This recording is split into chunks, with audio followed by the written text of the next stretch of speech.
दोस्तों SBI mutual fund एक NFO लेकर के आ रहा है जो कि 18 दिसंबर तक अपन रहेगा।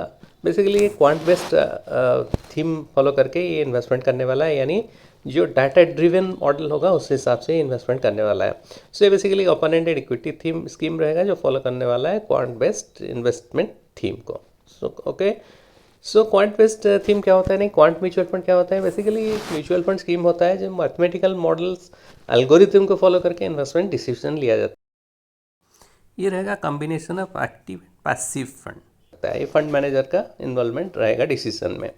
सो जहाँ तक फैक्टर का सवाल है, इसमें मेजरली 4 फैक्टर के ऊपर इन्वेस्टमेंट डिसीजन यहाँ पे लिया जाएगा, जैसे कि क्वालिटी, ग्रोथ, मोमेंटम, वैल्यू। ये बेसिकली 4 जो है इस बेसिस पे ये इन्वेस्टमेंट डिसीजन लिया जाएगा। देखा गया है अलग अलग समय पे ये अलग अलग रिटर्न देते हैं। सो यहाँ पे मल्टी फैक्टर पोर्टफोलियो बनाया जाएगा, जैसे कि मैंने बताया अलग अलग फैक्टर होता है, value, momentum, growth and quality. So cyclical nature होते हैं फैक्टर्स, जैसे कभी मोमेंटम में अच्छा रिटर्न देगा, कभी क्वालिटी में अच्छा, क्वालिटी वाले फैक्टर में अच्छा रिटर्न मिलेगा, कभी ग्रोथ में मिलेगा। सो यहाँ पे जो है वही चारों फैक्टर को कम्बिनेशन करके इन्वेस्टमेंट करेगा, यानी मल्टी फैक्टर डाइवर्सिफिकेशन इसमें देखने को मिलेगा। साथ ही साथ इसमें रिस्क एडजस्टेड रिटर्न भी देखने को मिलेगा। ड्रॉडाउन भी कम रहेगा, रिड्यूस रहेगा, कम रहेगा इन कंपेरिजन टू इस बेंचमार्क। ओके, इन्वेस्टमेंट डिसीजन लेने में भी बहुत ईज होगा। सो एसबीआई जो मल्टी फैक्टर है, ये जो है टॉप 200 कंपनीज मार्केट कैप में इन्वेस्टमेंट करेगा। पोर्टफोलियो कंस्ट्रक्शन होगा क्वांट मॉडल के हिसाब से, जो रैंक मिलेगा उसके हिसाब से 4 फैक्टर के ऊपर जो रैंक आएगा उस हिसाब से डिसाइड होगा। सो जैसे कि मैंने बताया momentum, value, quality and growth factor इसमें रहेगा, और पोर्टफोलियो जो है लार्ज कैप ओरिएंटेड रहेगा।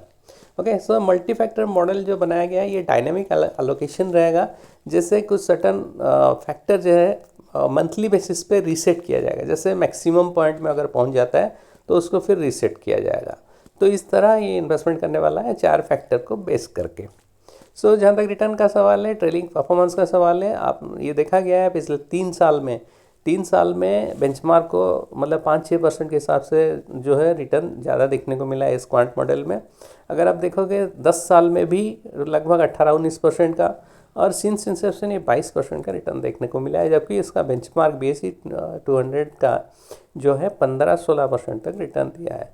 सो ये क्वांट बेस्ड जो प्रोसेस फॉलो किया जाएगा यहाँ पे जो है ज़्यादा अच्छा रिटर्न देखने को मिल सकता है।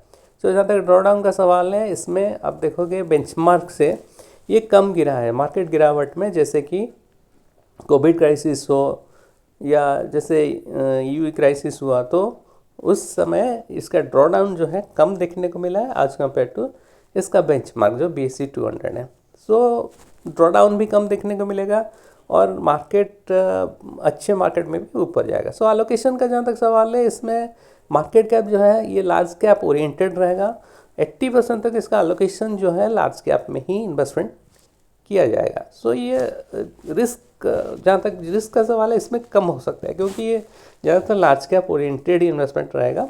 लार्ज कैप स्टॉक में ही ज़्यादातर एलोकेशन इसके अंदर देखने को मिलेगा, क्योंकि लार्ज मिड में रहेगा लेकिन कम रहेगा compare to large.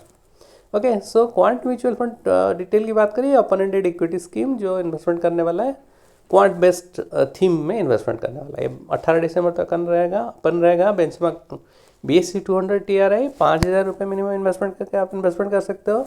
Long term में कैपिटल अप्रिसिएशन देखने को मिलेगा। मिस सुकन्या घोष इसका फंड मैनेजर है।